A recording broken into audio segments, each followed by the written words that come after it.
This video is to provide pre-inspection testing as well as training for Ballymore's drivable mini scissor lifts, models DS-DMSL-10 and DS-DMSL-12. Prior to using the lift, a pre-operations inspection should be conducted.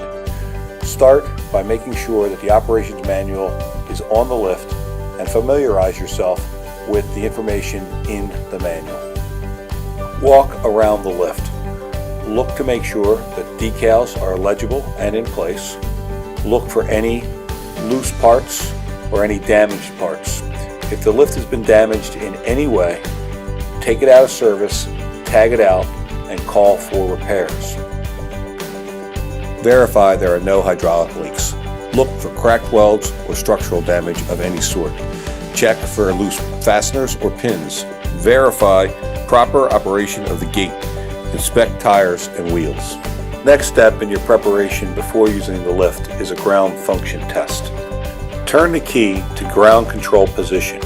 Use a toggle switch to raise the scissors. As the scissors are going up, hit the emergency stop button and confirm that all power stops. Pull the emergency lowering valve to verify its operation. The last step prior to using the lift is the platform function test. Prior to entering the lift, make sure the key is in the platform control position. Carefully climb into the lift. Verify that the operations manual is in its compartment. Confirm that all labels and placards are on the lift and legible. Take a minute to test the deck extension. Verify that it slides smoothly forward and backwards. Test the horn. Test the emergency stop. Push it in and the lights on the controller should all go off. The final step before using the lift is workplace inspection. Take a minute to look up. Confirm that there are no overhead obstructions or high voltage conductors. Look down and around the lift for drop-offs, holes, bumps in the floor, obstructions, debris, slope surfaces, or any unstable or slippery surfaces. Be aware of unauthorized personnel in the area. And finally, if you're outside, pay close attention to weather and wind conditions. The lift should never be used in poor weather conditions. Safety rules. Only use the lift for its intended purpose. Never use the lift as a crane. Never use the lift if there's a maintenance problem or the lift is in need of repair. Do not use the lift around electrocution hazards. The maximum capacity of the lift is noted on page 2 and 3 of the operations manual, depending upon the model.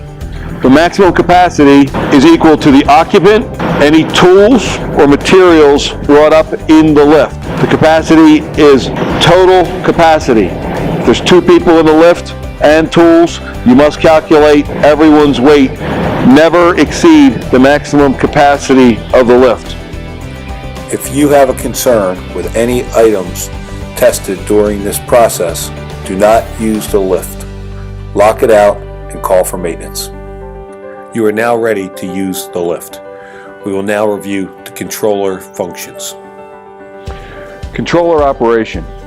Turn the unit on. After the unit is on, it will default to the drive position. In order to drive the lift, you must fully depress the dead man switch and then move forward. In order to turn the lift, compress the dead man switch and move the joystick in the direction of travel.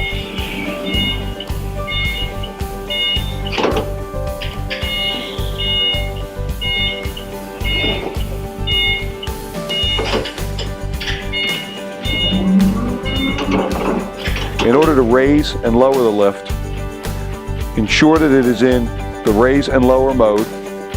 Compress the dead man switch, push down to raise, pull back to lower. New operators should practice using the lift in an open area in the turtle mode until they are completely comfortable with the maneuverability of the lift. You are now ready to use your lift.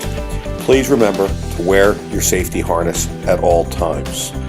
Never climb on the rails or add anything to the lift to try to gain additional height.